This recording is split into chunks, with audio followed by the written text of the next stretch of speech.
Hi mga kamumis, good morning po. Today is Thursday.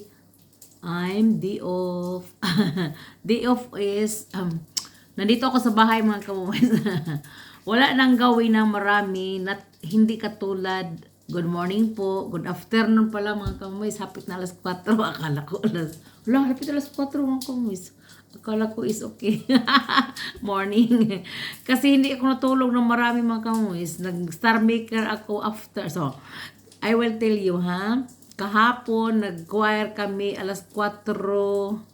Pupunta ako doon or alas 4:30 kasi pupunta pa ako sa bangko. Good morning po, good afternoon. Guten Tag, buenas tardes. Magandang hapon sa umaga. Magandang hapon, magandang tanghali po. At saka kahapon nagpunta ako sa mga kamoy sa choir.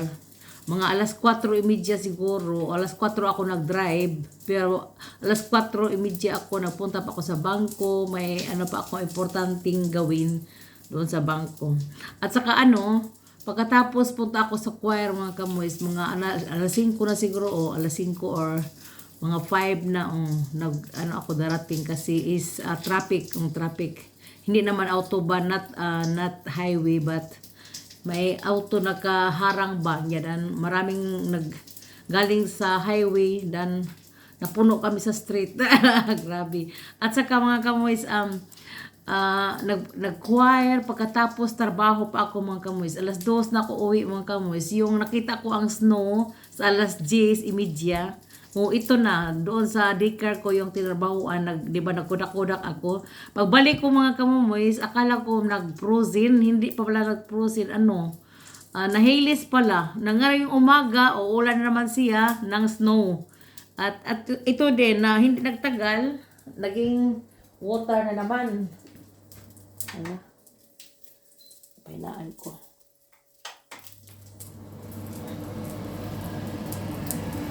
Grabe mga kamoys, naghilis ako ng naputo lang ko video kasi ko ang fried kong I will shoot. Today I'm making bacon. Gihilisan ko siya mga kamoys. Gihilisan ko without mantika. Pero tingnan niyo yung mga kamoys, ang mantika is pork belly yon na para paggisa lang kung may iprito kang for example potato nga bahaw or noodle na bahaw. So ilagay ko dito mga kamoys. Na siya? So like that. At saka noodle with bacon yan. At saka ilagyan ko siya ng itlog mga kamoys. 3 itlog. Masarap na yun mga kamoys para sa asawa ko.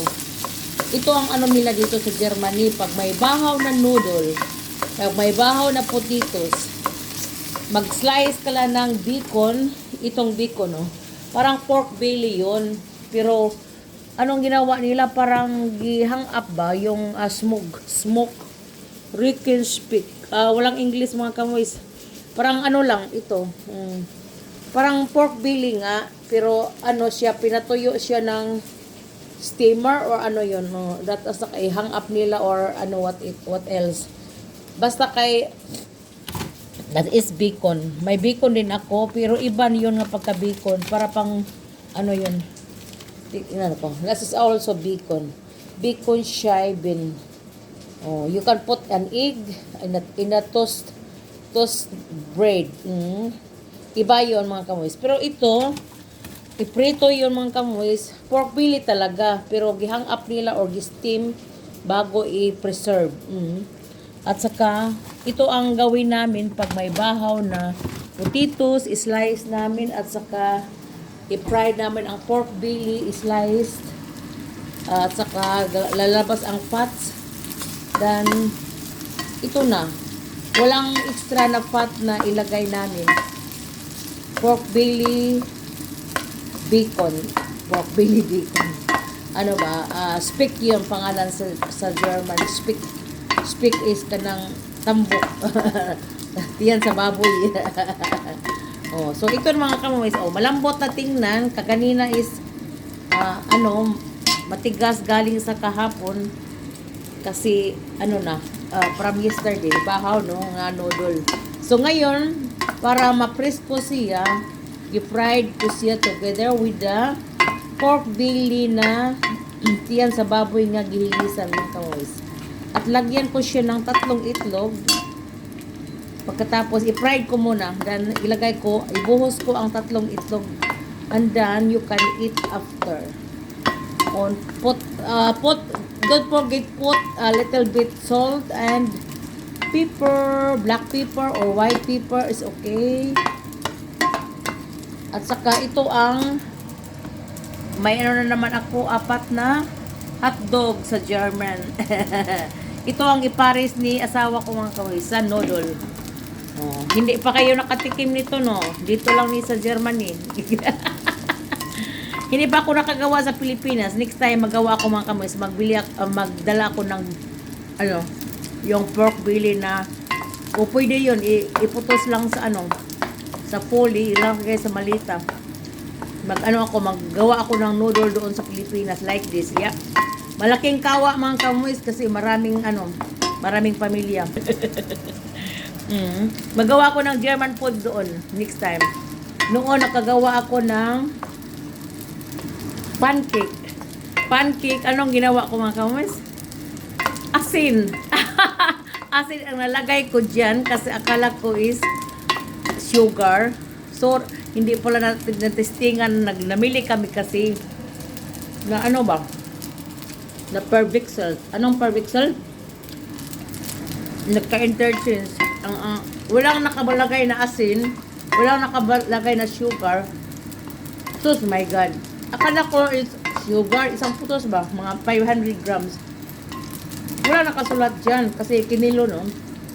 Sa amin sa bukid is may magbinta ng kinilo sa tabo. Batabo. So, mga kamoys, pag ano ko ng pancake. Ako nagawa talaga. Oh, may press. Oh, may milk sa atin. Yung half bar na milk. Yung not fresh milk. Yeah. O, extra talaga ako napabili para magawa ko sa bundok o sa bundok sa sister-in-law ko sa eldest na bahay ang doon kami nangaan. Oh my God, pagtikim ko mga kamoys, grabe. Ang asin.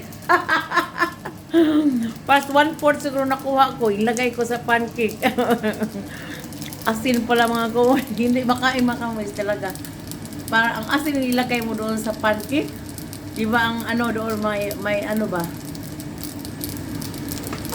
Nakabili pala ako ng sabak ba? Sapak. Pag tikim ko mga kamoys, grabe. Hindi makain. Baka malason pa tayo sa asin. Hindi malason pero ano ba? Malifong tayo sa asin mga kamoys. Pag kainin natin maraming asin. So, I will put the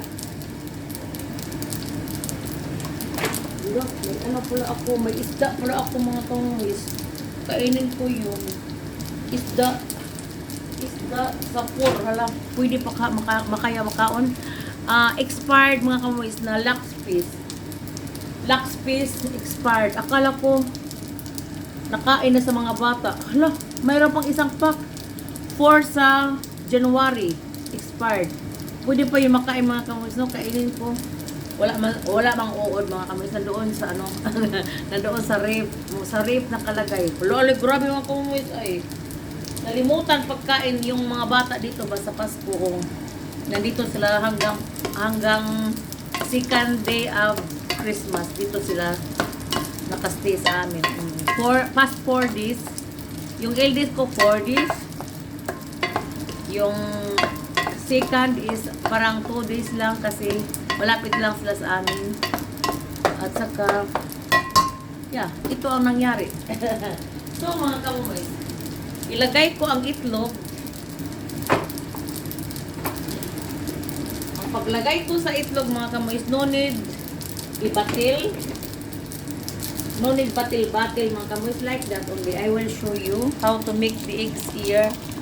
Put in the noodle. Only like this only mga kamoys, like this only. Makita niyo mga kamoys, not no? Ito pala. Hindi mo makita mga kamoys. Hindi, no? So, like that only mga kamoys. So, ang itlog, i-ano ko, diretso na sa ikuan ko lang, i-mix ko lang mamaya. So, parang walang ano mga kamoys. Maraming plato. Diretso na yon, 3 itlog, at saka ukay-ukayin mo lang pagkatapos. So, like that ang mangyari. I-ano ko ng 10 para maluto siya. Tingnan mo mga kamoys. So, nandoon ang itlog sa ilalim mga kamoys. May itlog ngayon. Tingnan nyo, ang noodle with eggs na. At saka I will add salt and pepper pagkatapos ng kamoys. So, yung asawa ko, that is his favorite